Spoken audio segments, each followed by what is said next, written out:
Good morning, and welcome to Breakfast with Jesus. Now, what I'm going to share with you this morning actually talks about breakfast. It's super cool. And so I want to share this with you. It was at the end of the Gospel of John, and Jesus appears to the disciples. And so in verse 3, Simon Peter said, I'm going fishing. I'm going to go fishing. And so, we'll come too, they all said.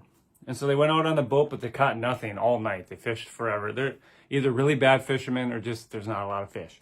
But they went fishing, and at dawn Jesus was standing on the beach, but the disciples couldn't see who he was. He called out, "Children, have you caught any fish?" "No," they replied. Then he said, "Throw your net on the right-hand side of the boat and you'll get some." So they did, and they couldn't haul in the net because there were so many fish in it. Then the disciple Jesus loved said to Peter, "It is the Lord." When Simon Peter heard that it was Lord, he put on his tunic, his clothing, and jumped into the water and headed to the shore. The others stayed with the boat and pulled in the loaded net to the shore, for they were only about 100 yards off the shore. When they got there, here's what I want you to get. When they got there, they found breakfast.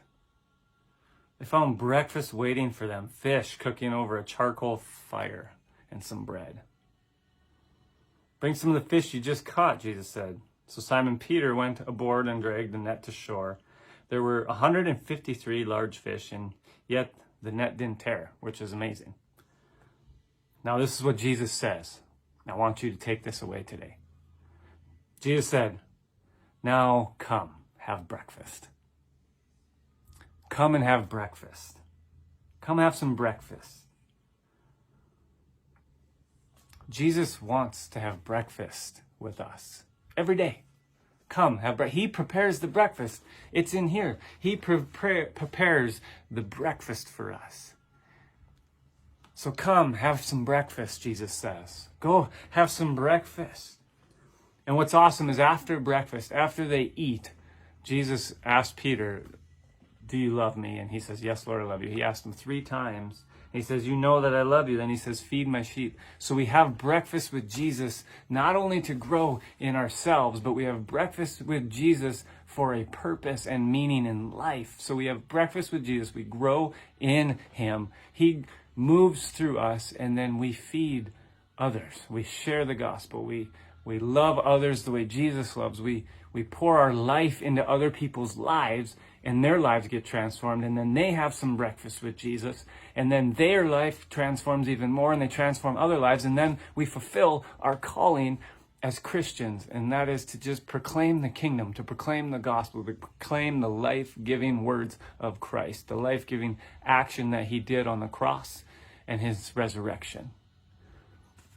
And so today what I want you to take away in this short Breakfast with Jesus devotional time is Jesus says he's got breakfast waiting for you.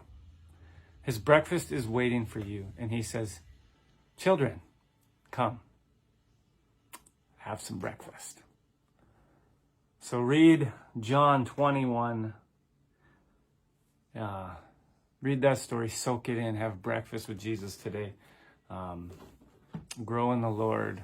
That's the only reason my being exists, is I just want everyone to have breakfast with Jesus, to love him, to let him work in your life, and to receive the life-giving water that he gives, the life-giving nourishment, food through his word that he gives, where you'll never be hungry. So, as Jesus says, come have some breakfast. May you have breakfast with him today. I love you all. I want you to have the best week this week. Whether it's good or bad, just praise Jesus, because he wants you to have breakfast with him. He's already prepared it, and he says, come. So come, have some breakfast. Have a great week, everybody. I love you, and we'll talk to you soon.